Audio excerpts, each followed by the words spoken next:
Bruxelles met en place, à partir de septembre 2014, de nouvelles normes anti-pollution pour les véhicules diesel neufs. Qu'est-ce que ça change concrètement pour les constructeurs automobiles européens?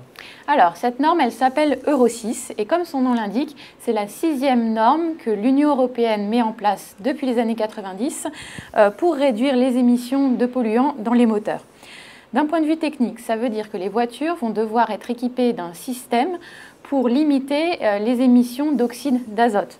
Concrètement, ce qu'il faut retenir, c'est qu'avec cette norme, le diesel va être ramené au même niveau de pollution que l'essence. Avant, il y a eu d'autres réglementations qui avaient contribué, notamment celles qui avaient généralisé les injections arômes communes à la fin des années 90 et plus récemment le fameux filtre à particules. Ça date de 2011 et ça permet de limiter sensiblement les émissions de particules fines, celles qui justement seraient particulièrement dommageables pour la santé. Et tous ces sauts technologiques, ils ont un coût pour les constructeurs. Comment est-ce qu'ils adaptent leur modèle économique? Alors effectivement, pour les constructeurs, ça a un coût de développer tous ces équipements et le consommateur n'est pas prêt à le payer. Le meilleur exemple pour le montrer, c'est que Renault commercialise déjà depuis plusieurs mois des moteurs en norme Euro 6 et en fait, il y a très peu de demandes pour cette option. C'est donc un challenge industriel d'équiper tous ces véhicules sans surcoût pour le consommateur. Les constructeurs y parviennent en rendant par exemple leurs usines de moteurs plus flexibles ou alors en nouant des alliances avec d'autres constructeurs automobiles. C'est pour ça qu'on voit actuellement autant de coopération entre des constructeurs concurrents. Est-ce qu'on va assister ces prochaines années à une baisse significative du marché des véhicules diesel en France ou pas? Alors ce que dit l'industrie automobile, c'est qu'il va effectivement y avoir un rééquilibrage, mais ce changement de mix entre le diesel et l'essence, il va surtout toucher les citadines, beaucoup moins les véhicules de taille moyenne ou alors les plus gros véhicules.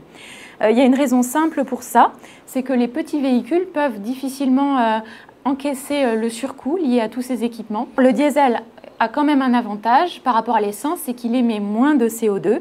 Et Peugeot, par exemple, a réussi à concevoir un moteur diesel qui émet à peine plus de CO2 qu'un hybride essence de Toyota. Donc c'est là qu'on voit que cette technologie reste compétitive.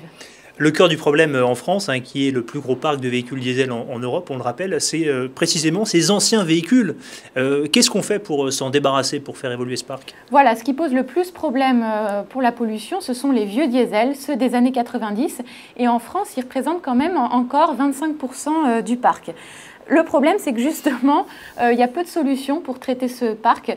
L'une pourrait être une prime à la casse. Il y en a déjà eu une et ces véhicules ne sont quand même pas sortis du parc. C'est coûteux pour l'État. Ça a des conséquences sur le marché automobile parce qu'il y a une certaine distorsion que les constructeurs mettent plusieurs années ensuite à absorber. Et puis surtout, c'est que souvent, les automobilistes qui font durer aussi longtemps leur vieille voiture n'ont pas les moyens de s'acheter un véhicule neuf, même s'il est subventionné par une prime. Donc ça ne réglerait pas vraiment le problème. Il y a une autre solution qui a été posée sur la table, c'est ce qu'on appelle le rétrofit. Par exemple, équiper des vieux véhicules d'un filtre à particules. Mais ça, les constructeurs sont tous d'accord pour le dire, sur le plan technique, c'est impossible.